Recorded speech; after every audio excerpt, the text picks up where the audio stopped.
round of negotiations, and then have a 2-hour conversation with the Iranian foreign minister in his private hotel room in the midst of the negotiations a few days later.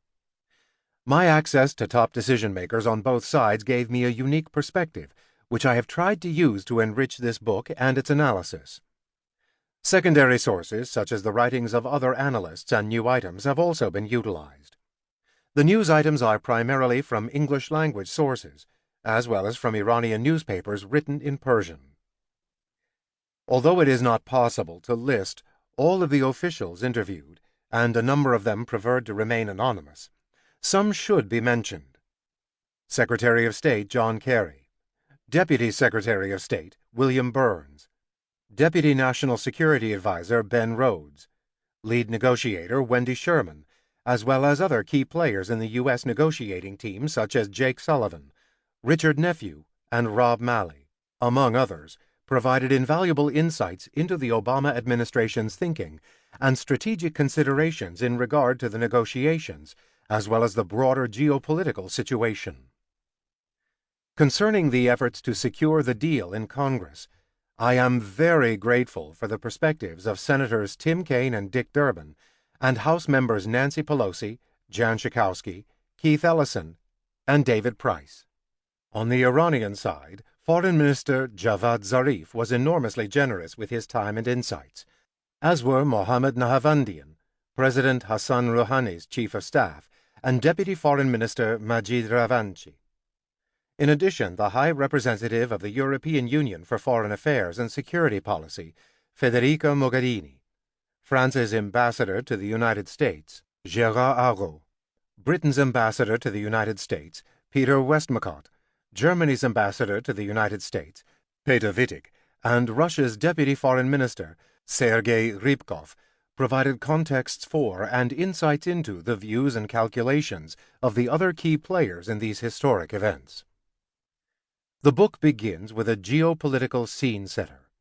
Chapters 2 through 4 then go on to describe the roots of the rivalry among the United States, Israel, and Iran, as well as the roots of the disorder in the Middle East following the U.S. invasion of Iraq. Chapters 5 and 6 address President Obama's first attempt at diplomacy and how domestic political constraints led him to abandon it. In chapters 7 and 8, I describe the effort to dramatically ramp up sanctions on Iran, as well as the tensions between Obama and the Israeli Prime Minister, which worsened due to Netanyahu's threats to take military action against Iran. In chapters 9 and 10, I reveal previously unknown details about the groundbreaking secret negotiations between the United States and Iran, hosted by the government of Oman, which eventually helped lay the foundation for the nuclear deal. Chapter 11, which focuses on the surprise election of Hassan Rouhani, analyzes how he managed to defeat his political rivals and considers the ways in which his victory significantly improved the prospects for a nuclear breakthrough. Chapters 12 through 15 tell the story of how negotiators, after 20 months of painstaking talks, finally managed to secure the historic deal, while Chapter 16 gives an inside account of the subsequent fight in Congress, where opponents of diplomacy made their last stand against Obama's nuclear deal. The last chapter of the book analyzes why diplomacy succeeded and what we can learn from this episode in order to better use this tool of statecraft to resolve future international conflicts.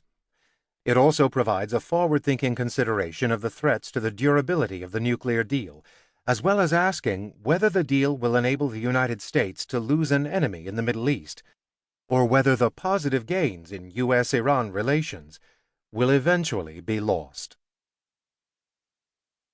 Chapter 1. Introduction. Where there is a will, there is a way. Old English Proverb. Lieutenant David Nardker and his 9 sailors were frantically trying to revive the engine of one of their command boats. Their mission had gone astray halfway between Kuwait and Bahrain. They had left Kuwait 3 hours late. They didn't have enough fuel for their 240 nautical-mile journey, and on top of that, one of their boats